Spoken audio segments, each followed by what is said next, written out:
membangun rumah jiwamu di atas pasir dengan percaya kepada Dia yang tidak hidup dan yang tidak pasti. Tapi percayalah kepada batu karang yang teguh, yang oleh karena kebangkitannya yang luar biasa itu, para rasul rela mati martir demi Kristus. Kalau tidak ajaib perbuatan itu, kalau tidak besar peristiwa itu, tidak mungkin para rasul rela mati konyol demi Kristus. Oleh karena itu kita dapat berkata, kita menjadi saksi di atas dasar kesaksian para rasul bahwa Kristus telah mati, telah hidup. Maka di dalam Dia kita bisa percaya bahwa akulah jalan dan kebenaran dan hidup. Tak seorang pun yang dapat datang kepada Bapa kalau tidak melalui aku. Dengan demikian, siapakah Yesus itu? Dalam Yohanes 1 ayat 14 dikatakan, firman Allah telah menjadi manusia. Dia adalah firman Allah yang menjadi manusia. Mengapa firman Allah itu harus menjadi manusia?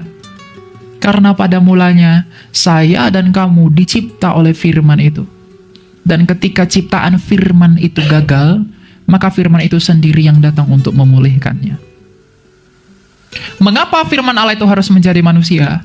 Agar manusia bisa mengenal siapa Bapa melalui firman yang menyatakan Bapa itu. Maka di dalam Kristus kita bisa mengerti misteri ilahi.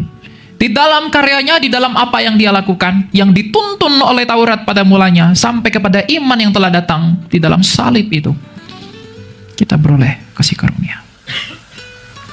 Jadi anak-anak muda, para pemuda, satu hal yang harus ada di dalam prinsip kemudaanmu adalah kemanapun engkau berjalan, kemanapun engkau pergi, Kristus adalah kekayaanmu.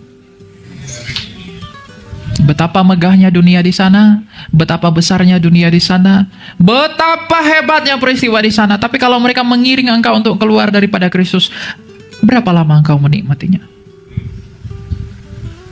Di zaman sekarang banyak anak muda berpikiran liberal.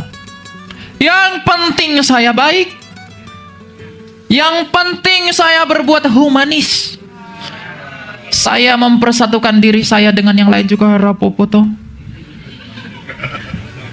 Yang penting saya baik, yang penting saya oke. Saya tidak percaya Yesus mau tidak masalah. Orang-orang seperti itu adalah orang-orang yang sombong. Karena dia merasa dari dirinya dia bisa menjangkau Allah. Jadi kalau ada orang yang berusaha mau meninggalkan Kristus dengan melirik berhala yang lain, tanyakanlah pada dirimu, mengapa engkau bertuhan? Apa tujuanmu percaya kepada ilahmu? Mungkinkah engkau mengkhianati kasih Allah yang begitu besar demi manusia? Kalau kita melihat bagaimana para martir rela mati demi Kristus yang hidup, mereka rela dianiaya. Rasul Paulus rela karam, Rasul Paulus rela mati martir, dia rela menjadi miskin, bahkan nyawanya sendiri menjadi taruhannya demi pewartaan Kristus. Lalu mengapa engkau meninggalkan Kristus demi perempuan, demi laki-laki, demi harta, demi tahta? Kalau ada yang meninggalkan Kristus dengan alasan yang seperti itu, celakalah engkau. Karena Tuhan Yesus berkata, celakalah orang yang mempertahankan nyawanya akan kehilangan nyawanya. Tapi orang yang kehilangan nyawanya oleh karena namaku, ia akan memperolehnya. Jadi anak-anak muda, di dalam kemudaanmu dan filsafat dunia yang begitu bodoh, Kristus adalah satu-satunya sumber semangat orang percaya. Tahukah Anda ketika Kristus berkata, akulah jalan dan kebenaran dan hidup? Apa makna dari semuanya itu? Ketika Kristus berkata, akulah jalan, dia sedang menjadi jawaban bagi seluruh agama yang berusaha menjadi jalan. Ketika dia berkata, akulah kebenaran, dia sedang menjadi jawaban untuk dunia filsafat yang mencari kebenaran. Ketika dia berkata, akulah hidup, itu adalah jawaban bagi setiap jiwa yang merindukan hidup. Jadi Kristus adalah jawaban bagi agama, bagi filsafat, dan bagi jiwa. Banyak orang yang menawarkan jalan, tapi mereka sendiri tidak tahu di mana jalan itu. Para nabi berkata, ikutlah aku, percayalah kepadaku, maka engkau akan memperoleh. Ada nabi palsu, nabi yang tidak benar, dia berkata, aku akan memberikan engkau surga. Dia sendiri masih didoakan. Dia sendiri tidak tahu jalan ke surga. Saya akan tuntun engkau ke surga, saya akan bawa engkau ke surga. Dia sendiri tidak dari sana, Tapi Kristus dari Nazaret berkata, aku telah turun dari surga dan pergi kembali. Tak seorang pun yang telah pergi ke surga selain daripada Dia yang telah datang dari surga. Di ayat Yohanes 8 ayat 22, 23, boleh ditampilin? Apa kata Kristus tentang dirinya sendiri?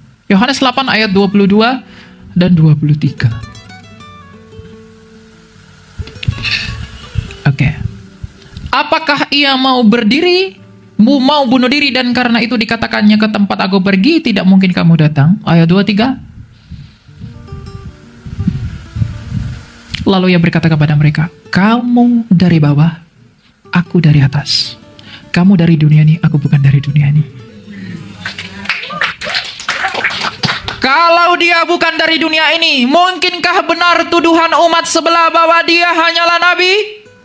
Di mana nabi yang bukan dari dunia ini? Hanya nabi. Dia bukanlah Allah. Kalau Dia bukan Allah, lalu siapa yang bukan dari dunia ini kalau bukan Allah? Lalu orang-orang yang selalu menyangkal Yesus berkata dengan bangganya, Yesus bukan Tuhan karena Dia mati dan Dia hanya manusia. Yesus itu diutus dulu baru dilahirkan. Para nabi dilahirkan dulu baru diutus.